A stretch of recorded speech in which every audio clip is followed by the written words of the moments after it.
우리는 이 고난주간에도 계속해서 하나님의 말씀으로 레위기를 보고 있습니다. 오늘의 말씀은 레위기 읽으신 17장입니다. 이 17장은 레위기 안에서도 조금 특별한 위치를 가지고 있습니다. 그것은 레위기의 전체적인 구조와 관련되어 있습니다. 그동안 함께 살펴보셨듯이 레위기는 1장부터 16장까지의 내용이 하나의 주제로 이어져 오고 있습니다. 그리고 17장부터는 조금 다른 주제가 시작되면서 26장까지 이어지게 됩니다. 그렇게 레위기 전체의 앞부분과 뒷부분 사이에서 뒷부분과 더 가까우면서도 앞부분과 자연스럽게 연결하고 있는 것이 오늘의 17장입니다. 말씀드린 지금까지 보았던 레위기의 앞부분을 흔히 제사법, 제사장 법전, 즉 하나님 앞으로 나아가는 제사에 관한 법이라고 할 수 있습니다. 그에 이어지는 오늘 17장부터의 장들은 그것과는 다른 성결법, 성결법전, 여호와 앞에서 살아가는 삶에 대한 법이라고 할 수 있습니다. 전자가 하나님께로 나아가는 법이라면 후자는 하나님 앞에서 살아가는 법, 하나님 앞에서 일상을 거룩하게 살아가는 방법입니다. 그래서 오늘의 본문 17장은 규례의 대상이 제사의 영역에서 더 넓어지면서 조금씩 더 인간의 일상적 삶에 가까운 영역으로 들어오고 있습니다. 실제적으로 이스라엘 백성이 생활하는 부분에 대해서 하나님의 말씀이 내려오고 있습니다. 17장의 내용으로 들어가서 17장을 구분한다면 크게 세 부분으로 나누어집니다. 첫 번째는 1절부터 9절까지로 짐승을 잡을 때 지켜야 할 규례를 다루고 있습니다. 두 번째는 10절부터 14절까지로 피에 대한 규례가 나와 있습니다. 세 번째는 15절과 16절로 이미 죽은 동물을 먹는 것에 관한 규례가 나와 있습니다. 먼저 첫 번째 부분으로 1절에서 7절을 보면 이스라엘 백성들에게 짐승을 잡을 때에는 회막에서 화목제물로 드리라고 되어 있습니다. 이 지침은 하나님의 말씀으로 모세에게 전해지고 있습니다. 그렇게 1절과 같이 하나님의 말씀이 모세를 통하여 전해지는 것은 여기에서 강조되고 있는 성결의 문제가 온 백성에게 해당되는 문제이기 때문에 그래서 모세의 권위를 통해서 전해져야 하기 때문입니다. 이 말씀들이 제사에 대한 내용도 포함하고 있지만 생활 부분도 다루고 있기 때문에 이스라엘 전체 지도자인 모세가 그 권위를 통해서 하나님의 말씀을 백성 전체에게 전해야 했습니다. 이 부분에서 가장 첫 구절 1절을 보시면 앞서서 보았던 장들의 1절과 유사하다는 것을 발견할 수 있습니다. 앞선 레위기에서 1장 1절, 4장, 6장, 8장의 1절이 여기 17장 1절과 같은 형식을 가지고 있습니다. 그래서 이 17장을 레위기 전체에서 16장에서 이어지는 앞부분에 넣어야 하는 것이 아닌가 하는 주석가들의 주장도 있습니다. 하지만 이 1절이 형식적으로는 앞장들의 1절과 유사성을 보이더라도 뒤에 이어지는 그 내용으로는 그 전과 다르게 이스라엘 백성들에 대한 일상적인 영역까지의 성결을 다루고 있다는 것을 생각해야 합니다. 적어도 이 17장은 레위기의 앞부분으로 편입되는 것이 아니라 앞부분과 뒷부분을 자연스럽게 연결하고 있다는 것을 감안하면서 봐야 할 것입니다. 여기에서 3절을 보시면 그 규례가 선포되는 대상을 함께 보시는 새번역 성경으로는 이스라엘 집안에 속한 사람이라고 표현하고 있습니다. 이 표현의 원어는 히브리어 이쉬입니다. 이쉬라는 단어 하나는 문자적으로는 남자를 가리키고 넓게는 사람이라는 뜻을 가지고 있습니다. 그래서 이렇게 이시하고 반복시켜 사용하는 것은 어떤 사람도 예외가 없이 각 사람 모두를 포함하는 전체라는 뜻을 가지고 있습니다. 영어 성경에서 보시면 형용사 any를 사용해서 그 어떤 이스라엘 사람도라는 말로 이 뜻을 표현하고 있습니다. 3절에 계속 보면 소나 어린 양이나 염소가 동물 중에서도 특정 지어서 대상이 되고 있습니다. 이것은 우리가 알듯이 모두 집에서 사육하는 가축이면서 하나님 앞에 예물로 사용되던 가축이었습니다. 그래서 이 부분은 주제적으로 이스라엘 사람들이 생활 속에서 매일의 삶 속에서 직접 기르고 있는 이 가축들을 하나님께 드리려고 할 때에 어떻게 해야 하는가, 그 장소를 신경 쓰지 않고 아무 데서나 잡아도 되는가 하는 문제를 다루고 있습니다. 그것은 말씀에 나오는 것과 같이 안 되는 일이었습니다. 이스라엘 사람은 누구든지 하나님께 드리려고 한다면 이 가축들을 진지 안에서 잡으려고 했든지 진지 밖에서 잡으려고 했든지 본인의 임의로 정하지 말고 먼저 그것을 주님의 성막으로 가져와야 했습니다. 제사로 드릴 가축을 잡으려거든 먼저 주님께로 가져와서 회막 어기로 끌고 온 후에 죽이고 제물로 바쳐야 합니다. 그것이 하나님의 뜻이었습니다. 그렇지 않으면 그 방식으로 짐승을 잡지 않은 사람은 실제로 피를 흘린 것이 됩니다. 실제로 피를 흘린 죄를 지은 것이 됩니다. 여기에서 실제로 피를 흘린다는 것은 히브리어를 보면 사람을 죽이는 때와 같은 말이 쓰이고 있습니다. 땀, 샤바크인데요. 구약의 다른 곳에서 이 말은 다른 것도 아닌 살인을 가리키는 말입니다.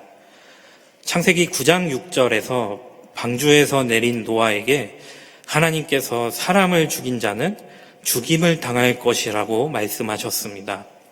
이때에 이 표현이 쓰였습니다. 또 창세기 36장 22절에서 요셉을 죽이려는 형제들을 말리면서 르우벤이 피는 흘리지 말자라고 말합니다. 이때에도 여기와 같은 표현이 쓰였습니다.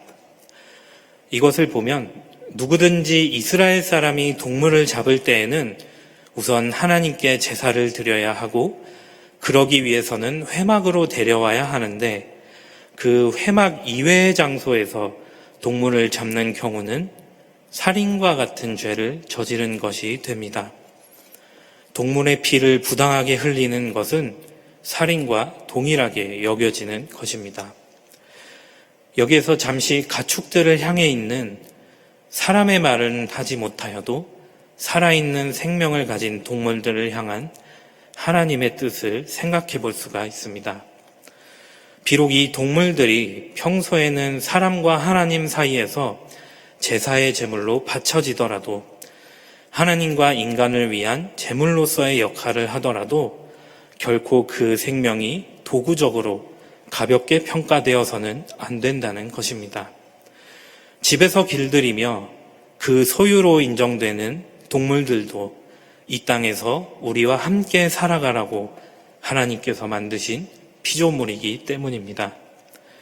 따라서 이스라엘 백성들은 생명을 불쌍히 여기시는 하나님의 명령에 따라서 동물을 잡기 전에는 무조건 하나님 앞에 가져와서 화목제물을 드린 후에 말씀에 따라 그 피를 회막 어귀에서 주의 제단 쪽으로 뿌리고 기름기를 불살라서 향기로 하나님을 기쁘게 해드려야 했습니다. 이어지는 7절에서는 그와 대비되는 내용으로 하나님을 향하지 않는 살생에 대한 금지를 나타냅니다. 백성들은 더 이상 그들이 잡은 짐승을 순염소 귀신들에게 바쳐서는 안 된다고 말씀하고 있습니다. 그것은 음행이기 때문입니다. 음행이라고 하는 것은 비유적인 표현이면서도 동시에 이방 제사에서 실제적인 음행이 행해졌던 것을 가리키는 것입니다. 당시의 문화 속에서 3절에서 말하고 있는 진영 밖이나 들판에서 가축을 잡으면 그러면서 순념소 형상을 한 우상들에게 제사를 드리는 문화가 있었습니다. 실제로 고대 근동 사람들은 악마가 염소의 형상을 하고 있다고 생각하기도 했고, 여기에서의 염소는 일종의 악마적 존재나 야생염소와 연관된 야생염소의 형상을 하고 있는 이방의 우상을 말하고 있습니다. 이 순염소가 이사야서에서 나오는데요. 이사야서 34장 14절에서는 하나님의 심판을 받아서 황폐하게 된 바빌론과 에돔을 묘사하는 문맥에서 이 순염소를 언급합니다. 또 역대지하 11장 15절에서도 주님을 저버린 여로보암이 따로 제사장들을 세워서 여러 산당에서 순염소 우상과 송아지 우상을 섬기게 했다고 나와 있습니다. 이처럼 순염소의 우상이 구약에 지속적으로 언급되는 것을 보면 이 출애굽 시기부터도 있었고 계속해서 이스라엘에게 부정적인 우상으로 작용했음을 알 수 있습니다. 살펴보면 이 말씀이 뜻하는 바는 명료한 것이었습니다. 제사를 드리려면 하나님께 드려라. 그러기 위해서는 다른 곳에서 제사를 위해 동물을 희생시키지 말고 제사를 위해 동물을 잡을 때에는 반드시 회막으로 가져와라.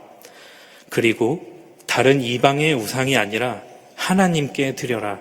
이런 뜻을 가지고 있었습니다. 이 명령은 하나님을 향한 신앙과 제사에 대한 일종의 혼합주의를 막아내고자 합니다. 그러면서 함께 말씀을 나누셨던 레위기 10장의 나답과 아비후의 다른 불 사건을 떠오르게 합니다. 제사를 통해 하나님께 드리는 불은 처음부터 하나님께 드리는 용도로만 만들어서 향을 피우고 하나님 앞에 가져와야 했습니다. 동물을 희생시키는 제사도 마찬가지였습니다. 다른 신들에게 드리고 제물을 바치고 하나님께 가져오는 것이 아니라 오로지 하나님께 드리는 것이어야 했습니다. 그 장소도 하나님께서 정하신 곳이어야 했고 그 의미도 하나님을 향해야 했고 그것을 받으시는 것도 다른 어떤 우상이 아니라 오직 이스라엘이 섬기고자 하는 하나님이셔야 했습니다. 그렇게 제사를 위한 짐승을 잡는 곳이 회막이 되어야 하는 것은 다른 면에서는 제사장이 제사를 통제하고 우상 숭배를 막을 수 있는 역할을 하기도 합니다. 제사장들이 이스라엘 백성들을 교육하면서 제사는 바로 이곳에 계시는 하나님께 드리는 것이라고 가르칠 수 있었습니다. 순념소에 대한 강력한 금지와 경고는 이러한 뜻을 가지고 있다고 하겠습니다. 이것은 이스라엘 백성과 함께 살아가는 외국 사람도 마찬가지였습니다. 8절은 특히 외국 사람이라고 대상을 찝어서 그들도 이 규례를 따라야 한다고 명시하고 있습니다. 이 외국 사람이라는 말을 자세히 보면 개역개정으로는 거류민이라고 되어 있는데요. 히브리어로도 학계르, 외국인이라는 뜻입니다. 이 단어의 공동 번역 표현이 흥미롭습니다.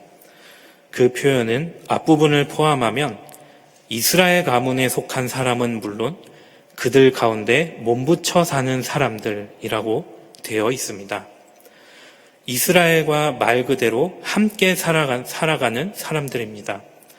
출신은 이스라엘이 아니지만 소속도 본래는 다른 곳이었거나 없었던 나그네였습니다.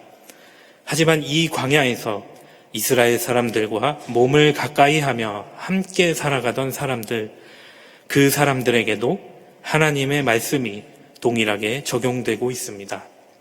그들도 이스라엘 사람들과 동일하게 동물을 다른 곳에서 희생시키며 다른 우상에서 바친다면 그것은 안 될 일이며 곧 추방을 의미하는 것이었습니다. 이어서 17장의 두 번째 부분이 10절에서 시작되는데요. 10절의 주어는 그런 8절의 주어와 동일하게 시작되며 내용이 자연스럽게 이어지고 있습니다. 이스라엘 집안에 속한 사람이나 또는 그들과 함께 사는 외국 사람도 그들 모두 또한 지켜야 하는 것은 피에 관한 말씀이었습니다. 피에 관한 금지와 함께 구약의 그 유명하고 핵심적인 표현 중 하나인 생명이 바로 그 피에 있다. 이 말씀이 여기에도 나오고 있습니다. 이스라엘 백성과 또 그들과 함께 사는 사람들은 어떠한 피든지 피를 절대로 먹어서는 안 됩니다. 그것은 어떤 출처로부터 나온 어떠한 생물의 피도 안 되는 것입니다. 이를 어기면 마찬가지로 끊어짐을 당하게 됩니다.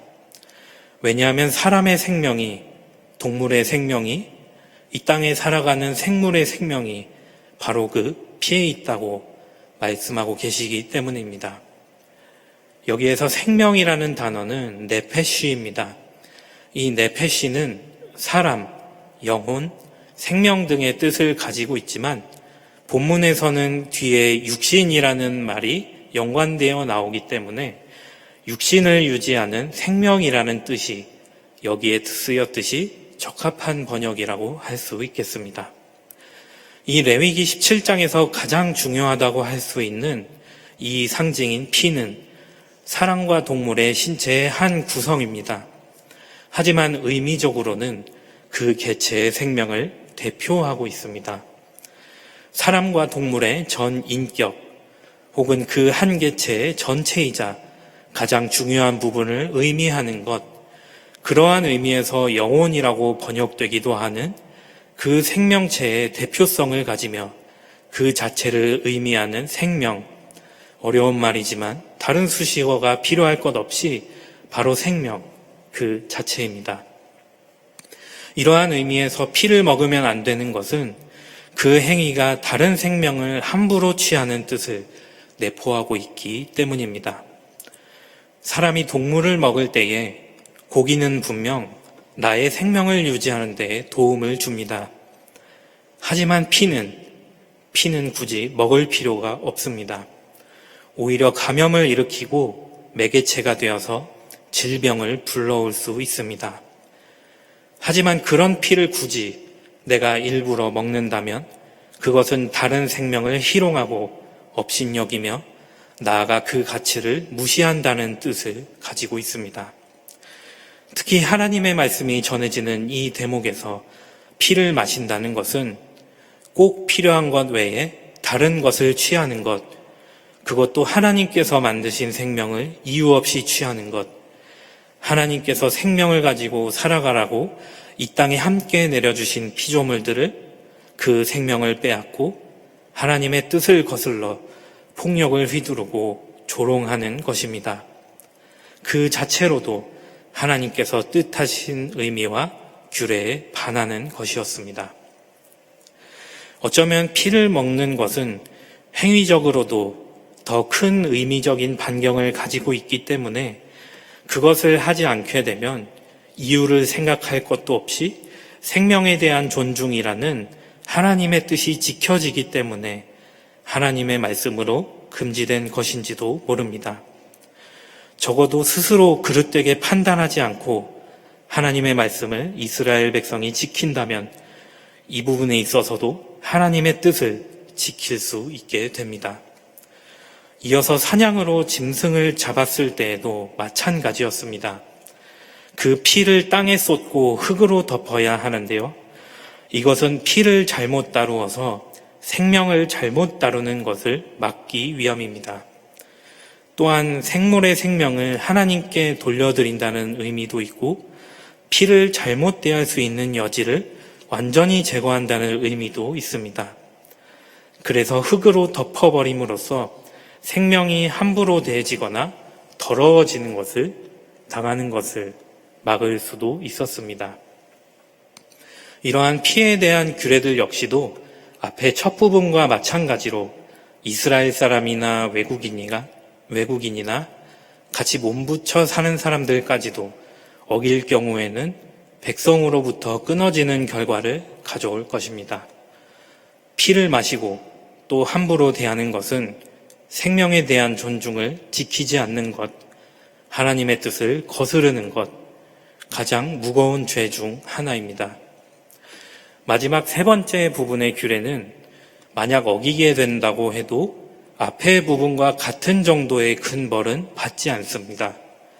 죄값을 치러야 하지만 앞의 내용들처럼 하나님의 백성으로부터 끊어지는 것은 아닙니다. 이스라엘의 진 밖의 광야에서 저절로 죽거나 야수에게 물려 죽은 짐승에 대한 규례인데요. 이렇게 자연적인 현상 안에서 죽은 동물들을 먹으면 부정하게 됩니다. 그래서 자기의 옷을 빨고 물로 목욕을 해야 합니다. 그 행위의 결과가 앞에 두 부분의 경우보다 가볍게 부정으로 끝나는 것은 그 생명을 잃게 만든 주체가 인간이 아니라 자연 그 자체에 있기 때문입니다.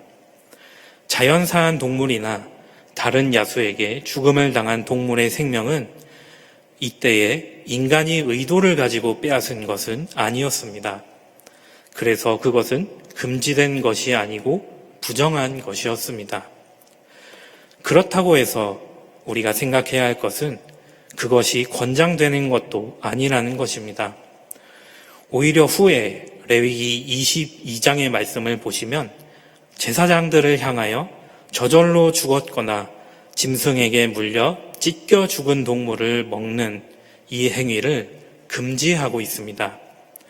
더 철저한 정결을 요구받는 하나님 앞에 서 있는 아론과 제사장들의 차원에서는 그러한 동물들도 아예 먹어서는 안 되는 것으로 하나님께서 규정하고 계신 것입니다. 이렇게 17장은 모든 백성들과 또 함께 사는 사람들을 향해서 생명과 피에 대한 하나님의 규례들을 전해주고 있는데요. 이 말씀들을 다시 되돌아보면서 끝으로 두 가지의 의미를 다시 되새겨 보고자 합니다. 먼저 11절에서는 피가 생명을 나타냄을 말씀하면서 피가 죄를 속한다고 말씀하고 있습니다. 속함이라는 말의 히브리어 뜻은 덮어주다, 대신하여 주다, 속량해주다 이런 뜻을 가지고 있습니다. 우리가 찬양했던 것처럼 우리의 찬양의 대상이 되시는 예수님의 십자가의 속량이 그 뜻입니다. 이러한 속함은 말 그대로의 의미로 자체적인 뜻을 가지고 있습니다. 하지만 뿐만 아니라 나아가서 하나님과 우리를 가깝게 한다는 의미도 가지고 있다고 믿습니다. 즉 사람이 하나님과 함께 살아가는 것을 가능하게 하는 것입니다. 이 17장의 생명과 피에 관한 규례들은 앞에 두 부분에서는 그것을 지키지 않으면 이스라엘에서 끊어지게 됩니다. 하나님께서 택하신 하나님의 백성에게서 끊어지게 되는 것인데요. 공동체에서 추방을 당하는 것입니다. 이것은 더 이상 하나님과 함께 살아갈 수 없다는 것이었습니다. 그렇게 된다면 그 사람은 더 이상 이스라엘 공동체가 받는 하나님께서 주시는 것들을 함께 받을 수 없게 됩니다. 모세를 만나 하나님의 뜻을 들을 수 없고 성막에서 하나님께 제사를 드릴 수도 없습니다. 하나님께로 나아갈 수가 없게 되는 것입니다. 하나님께서 함께 하시는 그 영역의 밖으로 일단 벗어나게 되는 것입니다. 하지만 생명을 존중하고 하나님 앞에서만 허락된 생명을 죽이면서 그 피를 마시는 것을 말씀대로 금한다면 계속해서 하나님께 예배를 드릴 수 있습니다. 하나님의 백성 이스라엘 공동체로 살아갈 수 있었습니다. 하나님과의 함께하심 속에서 살아갈 수 있는 것입니다. 이것은 그가 하나님 앞에 제물을 드리며 하나님과 가까워지기 위하여 허락된 생명을 드리기 때문입니다. 그래서 여기에서 속량은 하나님과 인간의 사이를 가깝게 한다는 의미를 가지고 있습니다. 인간도 하나님을 바라보고 하나님께서도 인간을 보아주시고 그렇게 함께 살아가는 것을 가능하게 하는 의미가 있습니다. 그것이 피를 흘려가며 대신 죽은 생명으로 가능하게 된 것이었습니다.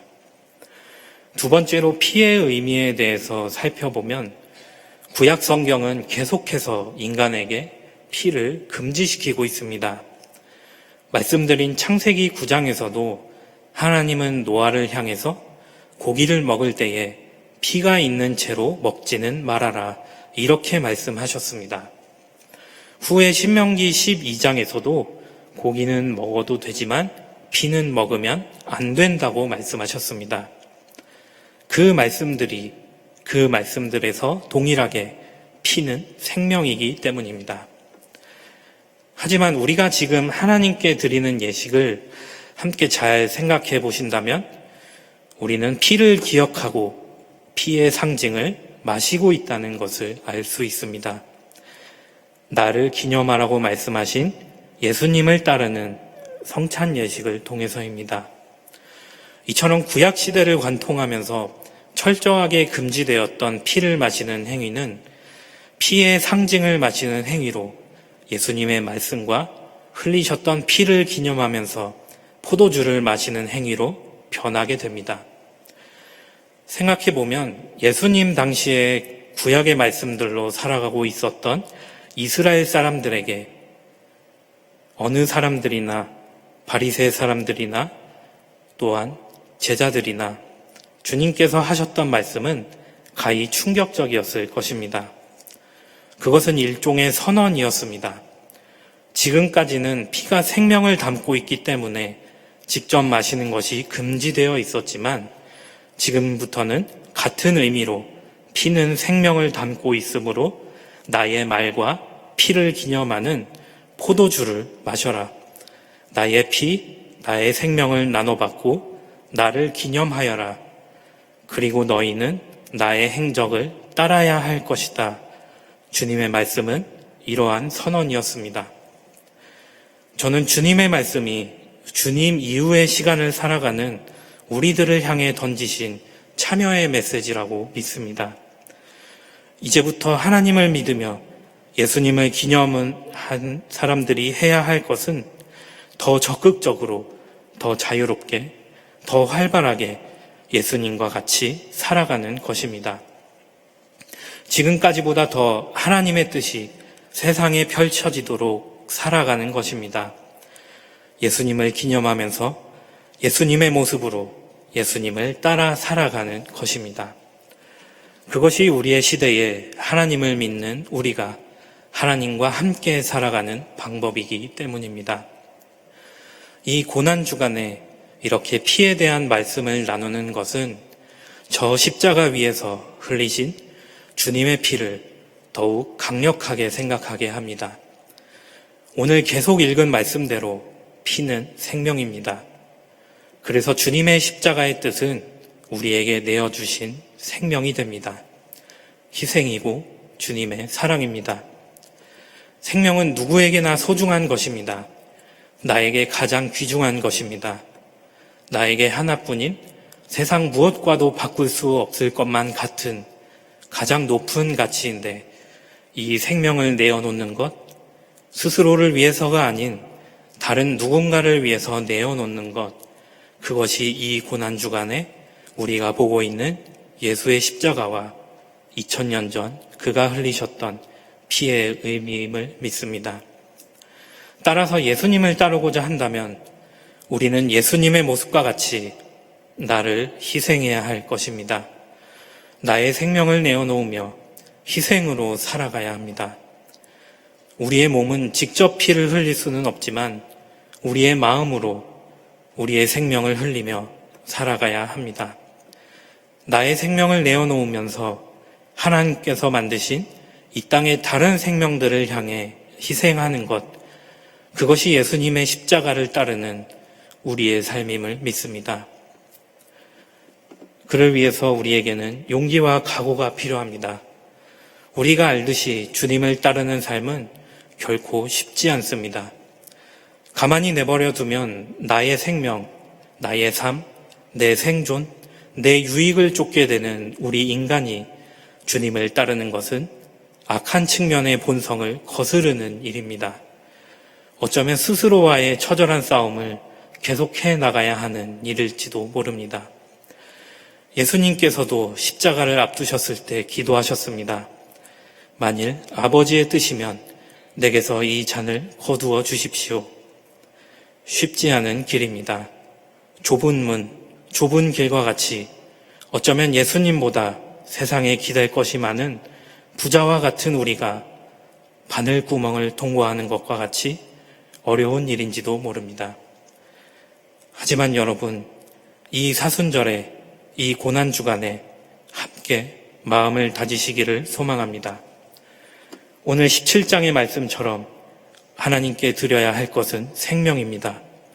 그리고 우리가 보여야 할 것은 우리가 따르는 주님의 모습입니다. 나의 생명을 내어주고 나를 희생하는 것입니다. 그것이 예수님을 십자가에 달리게 하신 하나님의 뜻입니다. 우리가 알듯이 겟세마네 동산의 기도는 이렇게 끝납니다.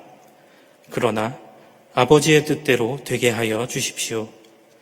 주님의 고난에 동참하는 이 주간, 우리의 삶에 주님의 기도가 우리에게 있기를 소망합니다. 그럴 때에 힘들고 어렵더라도 때로 기쁨도 찾아오는 하나님과 함께하는 삶이 우리 가운데에, 이 세상 가운데에 이루어질 줄 믿습니다. 주신 말씀 생각하면서 침묵으로 기도하시겠습니다.